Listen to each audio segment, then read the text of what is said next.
Before I dive into what happened, I want to remind anyone listening. Sometimes silence speaks louder than screams, and if you've ever loved someone so much that losing them felt like the end of you, I hope this story reminds you that might just be your beginning. My name is Sarah. For 10 long years, I believed I was living in a sturdy, stone-built house of loyalty, trust, and love. My husband, Amarand. I had weathered struggles, financial tight spots, family tension, career changes, but we held on. Or at least, I did.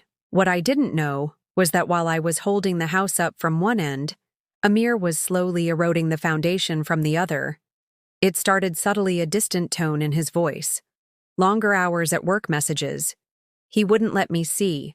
At first I chalked it up to stress. He was in logistics, a job with endless moving parts, suppliers, delays, late night calls. But there was one morning that changed everything. It was a Tuesday. Amir's phone buzzed while he was in the shower. I glanced over, not with suspicion, but out of habit. The name on the screen. Samira meant nothing to me until the second message came last night. Was amazing. I miss you already. I didn't open. I didn't yell. I didn't even wake him up. Instead, I handed him the phone. When he came out, kissed him lightly and watched him leave like I had every day before. But something inside me had split. Not shattered, split. Clean, quiet, cold for days. I pretended nothing had happened. I smiled, cooked, asked about his day, but at night while he slept peacefully beside me, I stared at the ceiling asking myself how a man could lie so smoothly, so effortlessly. And then I began watching carefully. Amir had always underestimated my silence, my calmness. What he saw as naivety was calculation-y. Followed patterns, traced receipts, quietly, saved money from our joint accounts and backed up everything. I could find one night I borrowed a cousin's car and followed him. He wasn't careful. I watched him walk into a restaurant across town, far from his workplace, holding hands with a woman in a red dress. She kissed him.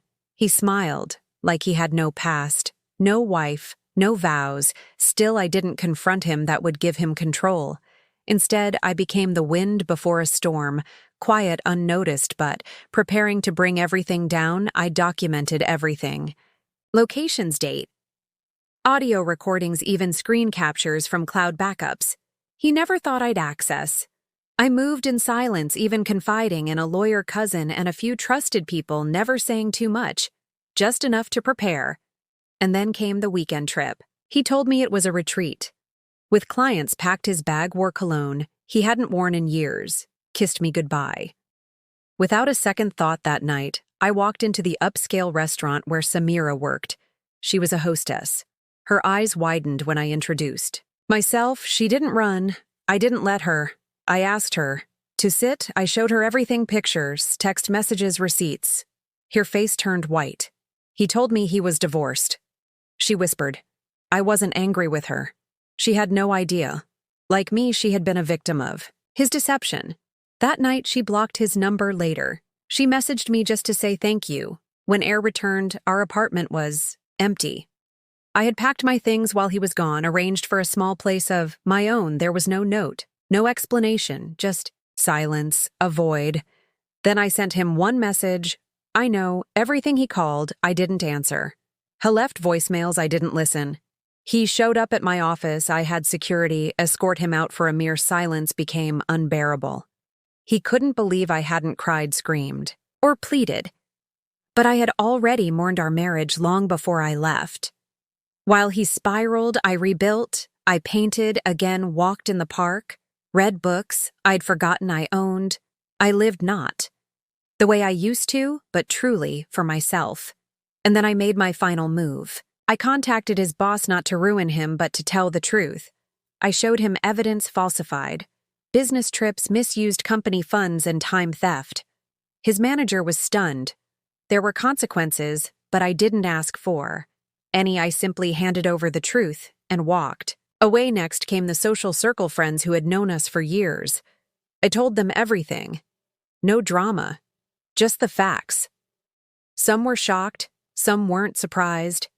A few even admitted they'd seen red flags. Then his family. His mother called me crying. Confused. By Thaliz Amir had fed them, I told her everything. She sobbed and said, "You were the best thing that ever happened to him."